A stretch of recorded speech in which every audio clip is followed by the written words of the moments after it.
60 minutes. That's how long the Michigan Wolverines are away from playing in the Rose Bowl and a shot at the national championship. All they have to do is beat their most hated rival, the Ohio State Buckeyes. Welcome to episode 12 of Road to the Victors, the story of the 1997 Michigan Wolverines. I'm your host, Andrew Hammond, assistant sports editor at the Detroit Free Press. On this journey, we're taking you game by game, week by week, to give you the inside look at how the 1997 Michigan Wolverines captured their share of a national title. It is perhaps the most defining rivalry in college football. From a regional rivalry in the 40s, 50s, and most of the 60s, things changed in 1969.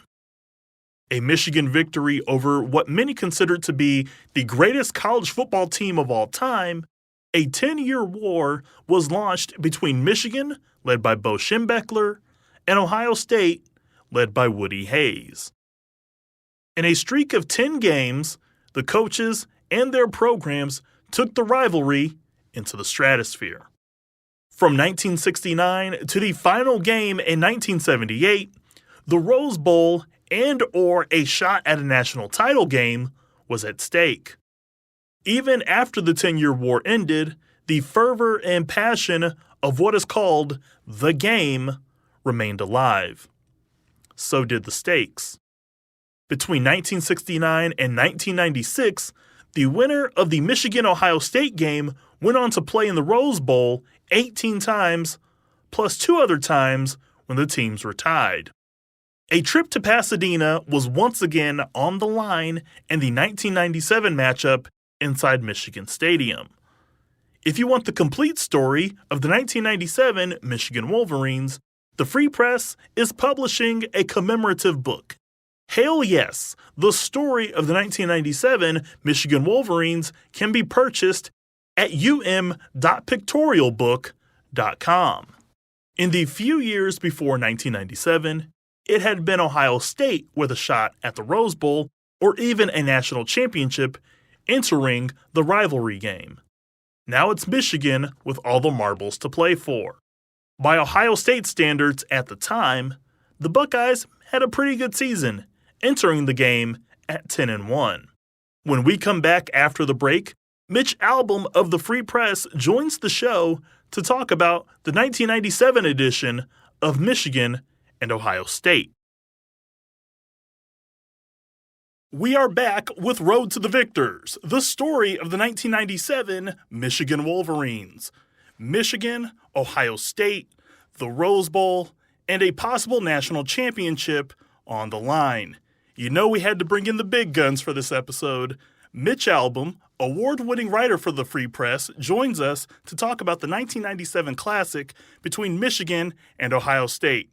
Mitch, thank you for joining the show. We really appreciate it. Sure thing. Happy to do it. I know it sounds cheesy, but when I was taking a look back at the game in preparation for the show, I instantly got chills because it's a rivalry game like this with stakes on the line, and in some ways, you just can't help get chills about this game when Michigan and Ohio State are playing for something big on the line. Is that how you feel about this rivalry when the two teams are playing and there's something important on the line, not only a Rose Bowl, but a possible national championship?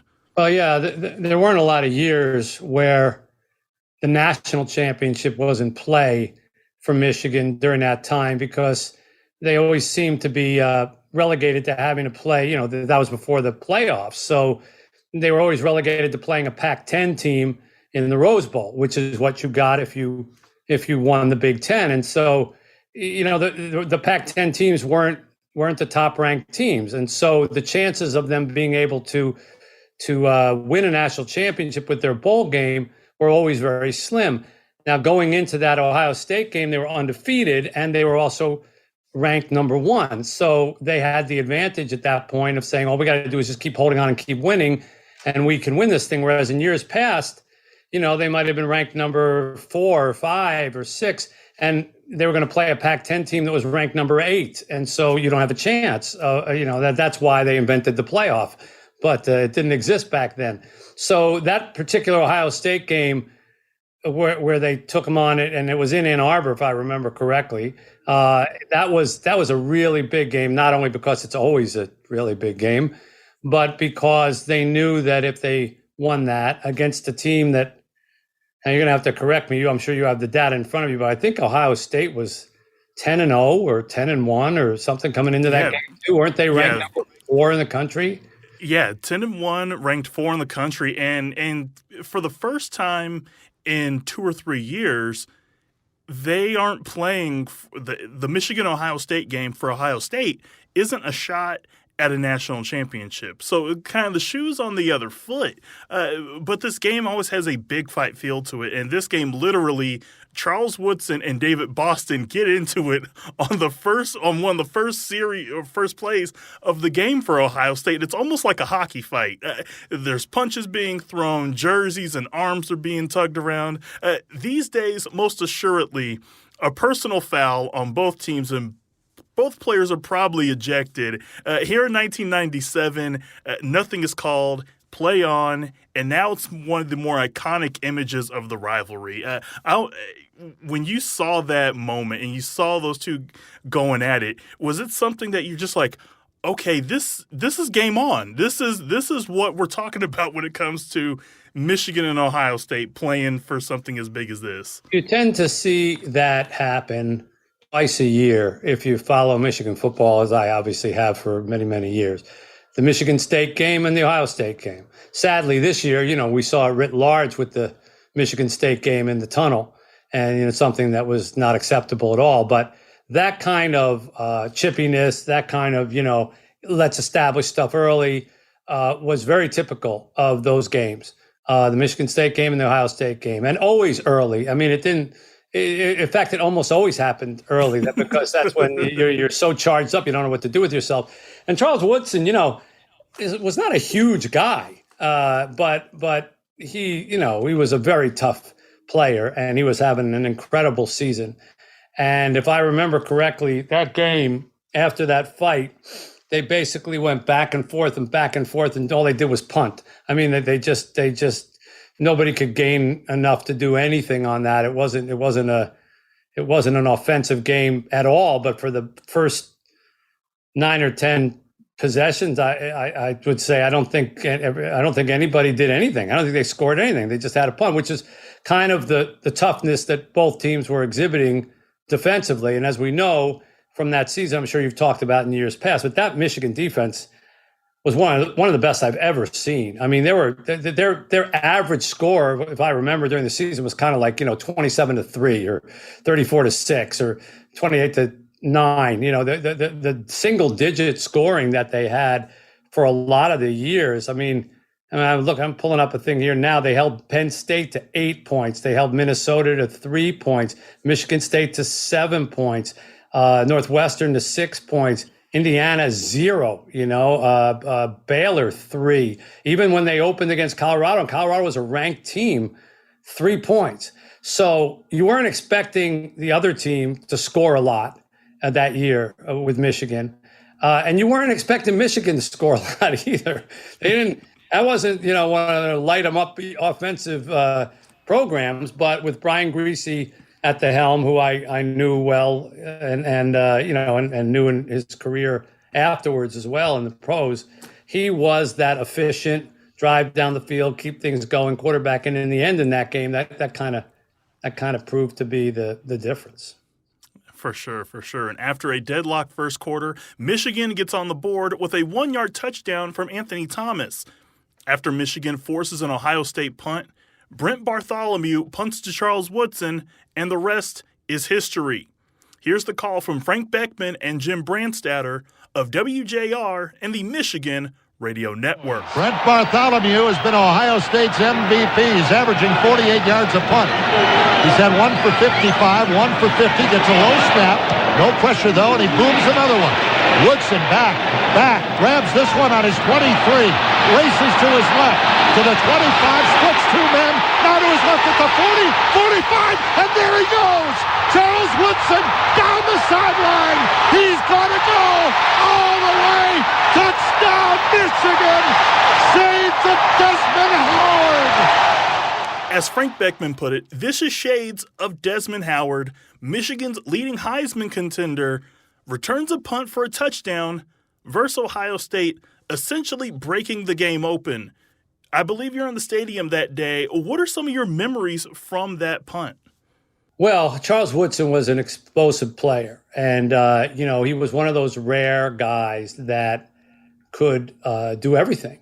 And he did. He was a phenomenal defensive back. Obviously, he intercepted passes left, right, and center. But then anytime he came out on the offensive side, which wasn't obviously every play, so that sometimes they would put him out as a decoy. Like, oh, Woodson's out there, then that means they're going to throw to him. Well, they would put him out, and then they would throw to Ty Streets or somebody else. Oh, and then other times he was the reason. And then, of course, there were special teams. And he was just an explosive player. And I was there for Desmond's, I can't do it very well, but, I got Mitch Albom doing the Heisman on the show. Well, that wasn't very good, was it? It's more like this, isn't it? Yeah. But I was there when he did that and have laughed with him over the years at that many times. I mean, to have the foresight to be able to do that when you're in the end zone. And, Woodson ended up with the Heisman as well, one of the rare defensive players to win a Heisman Trophy. So Beckman was right. I mean, there was a lot like that. And you kind of felt at that point, I think that made it 13-0. Yeah, 13-0. That they were going to win because the way that Michigan had held opponents, get two scores, you're almost you're almost locked in, and then they scored again, and it sort of felt like, well, it's over. Only it wasn't. There was a lot more of the game to be played.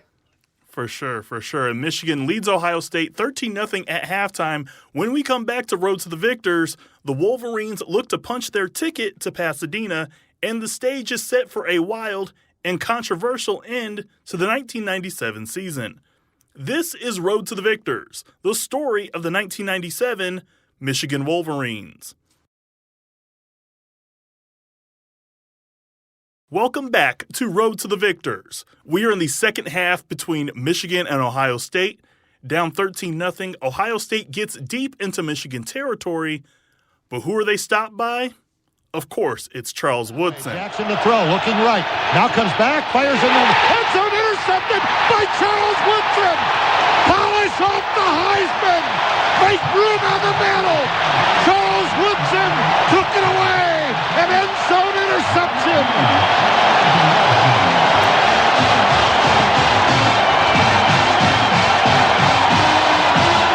Are you voting now at the New York Athletic Club? I have been for years, Jimmy. Well, Woodson that time, one, reads the pattern. Then he breaks underneath the route and makes a great pick in the end zone to stop an Ohio State drive. As if things couldn't get worse, Stanley Jackson is picked off for the second time in a row in the second straight possession, this time by Andre Weathers, for a 34-yard interception return for a touchdown. Michael Wiley in a tailback in the I formation. The Buckeyes at their 44. Jackson back to throw. Blitz coming from Sword. He eludes him. Now eludes another tackle at the 40. Gets rid of the ball. Intercepted by Weathers. He's back the other way. He's going to go. 10, 5, touchdown Michigan! Andre Weathers, 44 yards. 19-0 Wolverines. Well, Stanley Jackson made a very, very bad decision. He was being rushed. Sam Sword had a piece of him. So did Glenn Steele. Jackson fought his way free and then just dumped the ball to Andre Weathers. There was no receiver there. It looked like that pass Georgetown threw in the NCAA championship to James Worthy. He just dumped it to him, and Weathers ran it in for the score. Mitch, it's 20-0 Michigan. For all the buildup that this game had, it's number 2 versus number 4. it feels kind of anticlimactic in a way. You're just you build this movie up. You're just like, oh my God, this is going to be a Titanic showdown. And halfway through, you're just like, that's it? Did you think that watching that game and that day, you're thinking to yourself, this Michigan team is destroying Ohio State. Like, Ohio State cannot move the football. Were you kind of astounded? I know we talked about Michigan's defense, but at the same time, this is an Ohio State team that's really, really good. Well, I didn't feel that because if I remember correctly, Michigan wasn't doing anything offensively either. In fact, Ohio State was probably doing more offensively. They just made too many mistakes. But Michigan they were punting all the time. And I think they had 11 punts in that game. So you never felt like it was locked up because you kept saying to yourself, well, if Stanley Jackson doesn't throw another interception here, maybe Ohio State's going to come down and actually score something. And that proved to be the case. At the end of the third quarter, if I remember right, he threw a bomb. And all of a sudden, the air kind of went out of the stadium because it was 20-7 instead of 20-0. And they were like, "What? We didn't intercept that pass." That was actually a tie. I don't remember who he threw it to, but I believe it was David Boston. David Boston, yeah, good receiver, yeah. And know, so and a guy who had gotten into it with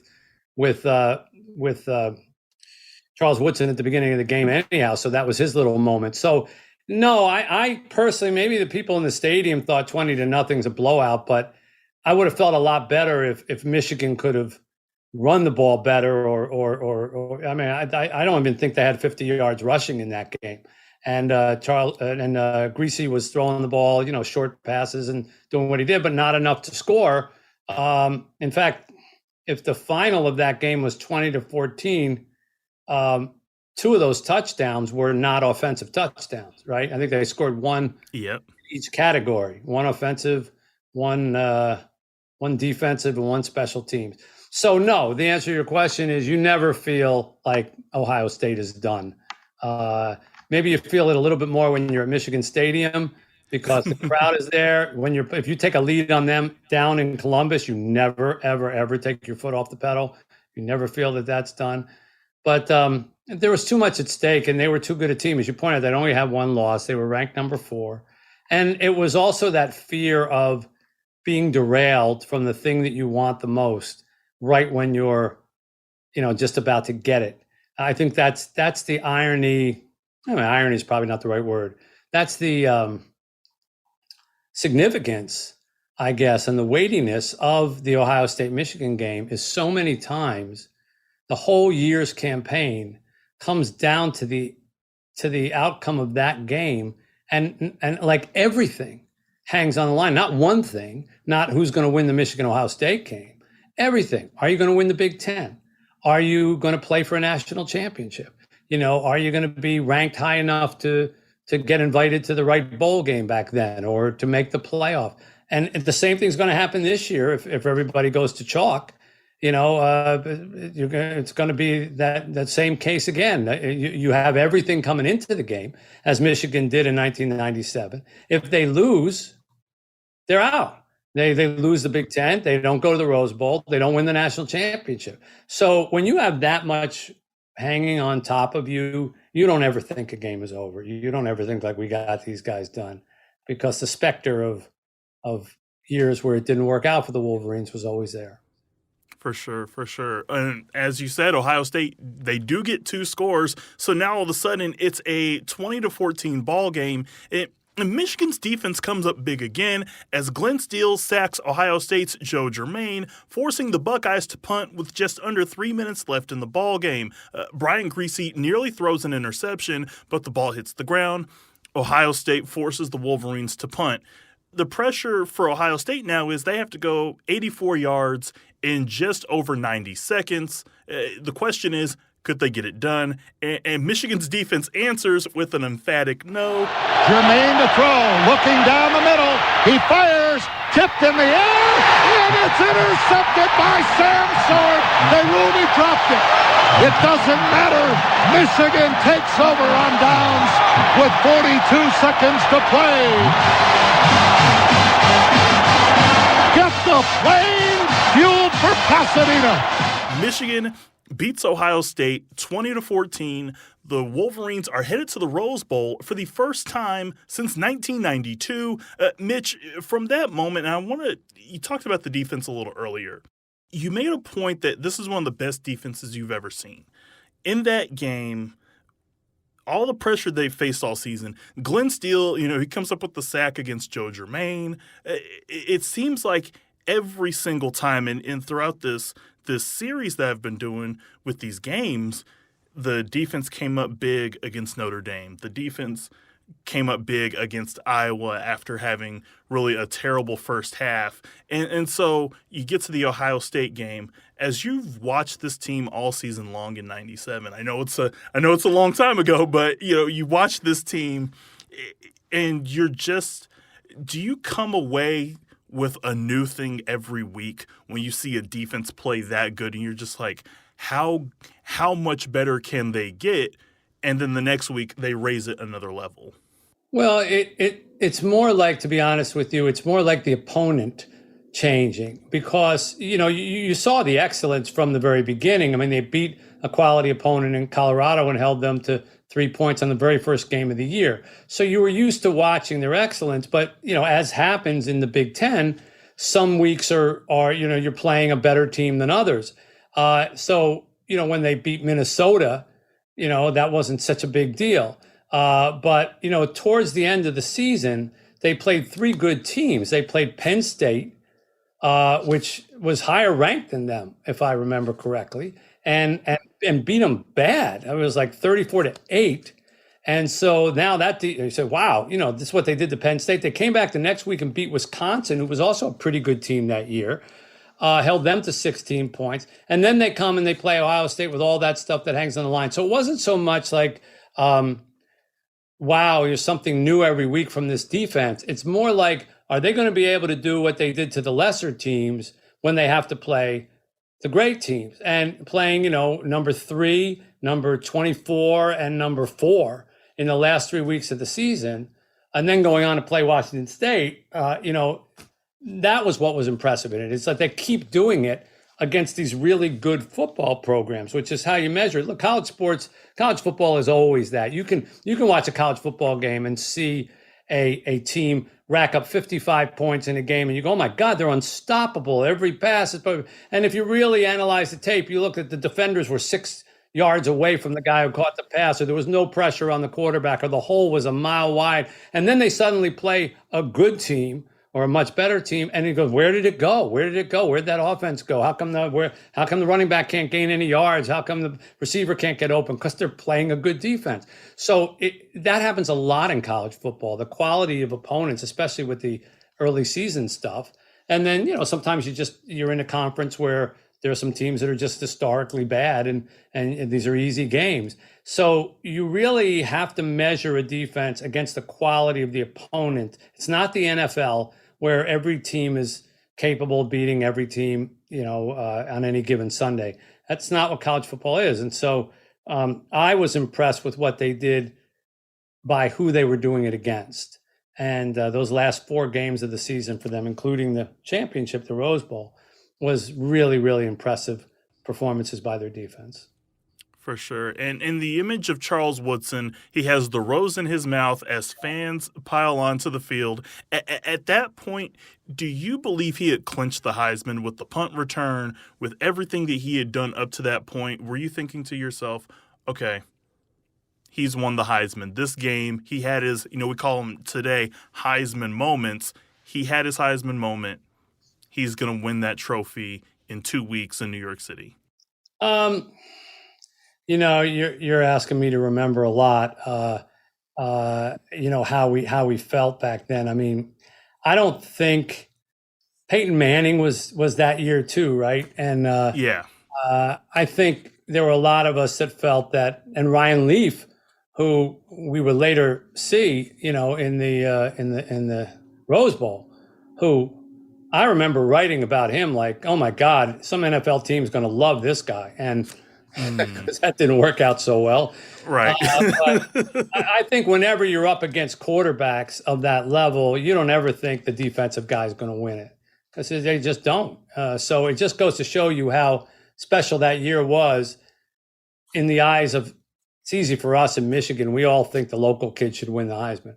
But, when the national media and the national judges determined that his season was that great, that he beat out Peyton Manning and Ryan Leaf and Randy Moss and some of those other guys. And I think I believed it when they announced his name, but I don't think I predicted it the week before.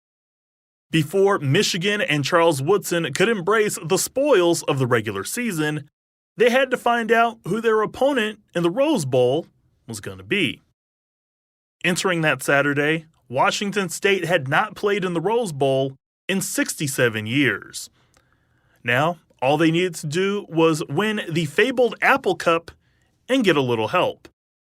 Washington State needed a win, and either UCLA to beat USC or Arizona State to lose to Arizona. Thanks to the Bruins, who ironically enough play in the Rose Bowl, the Washington State Cougars punched their ticket to Pasadena with a 41-35 victory over the Washington Huskies. Meanwhile, over 2,900 miles away, the national championship took another significant turn. Leading 29-25 in the fourth quarter, the top-ranked Florida State Seminoles allowed the reigning national champion Florida Gators to drive 80 yards for a game-winning touchdown. In a game later called the greatest game ever played in the Swamp, Florida offered one more twist in the national title race, and a twist in the knife to their biggest rivals at the time. The Michigan Wolverines became number one in both polls, and it was just number one Michigan and Nebraska at number two as the lone remaining unbeatens in college football. However, tradition, a retiring coach, and a lot of controversy are just around the corner. Before we go, our guest has been Mitch Albom. Game audio has been provided by WJR and the Michigan Radio Network. Anjanette Delgado and Kirkland Crawford are the executive producers of this podcast. Robin Chan and Kerry Jr. II provide technical support. Peter Bhatia is the editor of the Detroit Free Press. Be sure to like, share, and subscribe to Road to the Victors on Apple, Spotify, or your preferred streaming app of choice. And find us at freep.com/podcast. Please subscribe, leave a rating, and tell your friends about us. It really does help. For more information on the 1997 Michigan team, pre-order the book Hail Yes, the story of the 1997 Michigan Wolverines at freep.com. I'm Andrew Hammond, and we'll see you next week.